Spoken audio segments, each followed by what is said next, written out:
Question number 5. Here the question says, which of the following is the most logical assumption that can be made from the above passage?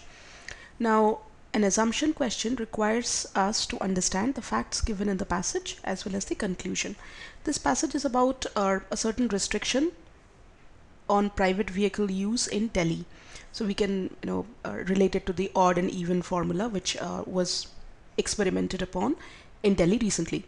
Now here it says that in recent days, families with differently abled members have spoken out about the impossibility of using public transport that is neither seamless nor accessible, and their fears about having to explain the situation at every traffic stop.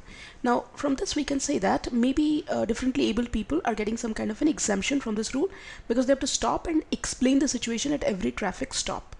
So the fact that they are being given a chance to explain shows that there might be some kind of an exemption involved, which can be a valid assumption. Now it says, a recent personal health related experience with restricted mobility has given me much greater awareness of my privilege in being able to use a car when I cannot take the metro, and fears for my own mobility from January on. That doesn't mean that the author himself is physically challenged. It might be that the author had some kind of an injury. So the fact given in this passage is that there is some kind of a restriction which is coming into effect in January, and the author has some apprehension. Now we have to find out the assumption here. One way of checking an assumption question is by negating it and checking that the conclusion is affected or not. For example, option A says restrictions on private vehicle use are being made in Delhi alone. Now let's say that this one is wrong and there are other states in India where such kind of restrictions are being imposed. It doesn't really make any difference to the passage, hence A can be eliminated.